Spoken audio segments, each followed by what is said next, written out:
Sigurado po, sabi ng doktor, baka hindi ko po kayanin at mamatay na po ako. So within 6 months, tinapos po namin yung chemo.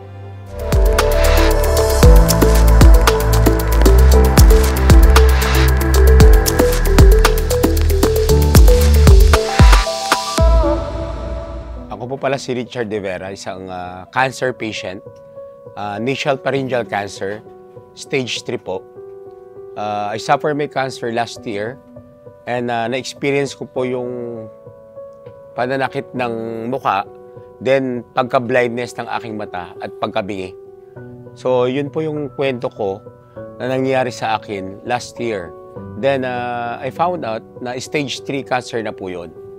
Then ang sabi ng doktor, I need to undergo chemotherapy. So the doctor gave me only 6 months to finish all the chemotherapy and the treatment. Kung hindi po kasi matatapos ng 6 months yun, sigurado po, sabi ng doktor, baka hindi ko po kayanin at mamatay na po ako.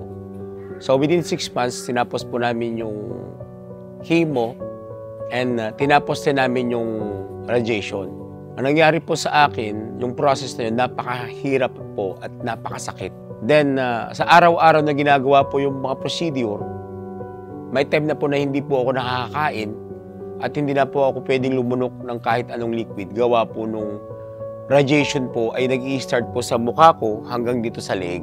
Then, wala na po kami ibang choice kundi po uminom ng isang produkto na in-endorse sa akin ng mga partner ko, which is yung Java Green Coffee.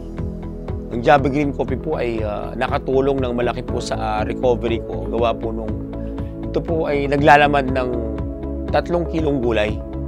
Imagine, hindi na po ako pwedeng kumain ng kahit anong klaseng gulay. Pero ang Java Coffee po, naibigay niya po yung tamang nutrisyon sa akin. Nung inumpisahan ko pong inumin yung Java Green Coffee, unti-unti po akong lumakas, sumigla, at na-detox.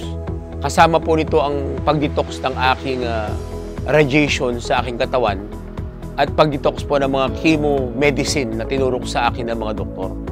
Unti-unti pong nanibayo ang aking lakas ng katawan at nakatulong po ito sa recovery ko. Nakatulong po ito sa pagtubo ng aking buhok kasi po ako inakalbo. Nagkaroon po ako ng burn sa aking leeg at mga rash sa loob ng aking bunganga. So, isa lang po yung option ko para kumain, which is yung Java Green Coffee. Ang iniinom ko po early in the morning, empty stomach. At susundan ko po yun ng mga medication na bigyan ng doktor at mga supplement. At bago maggabi, iniinom ko na naman po yung Java Green Coffee para sa aking detoxification bago ko matulog.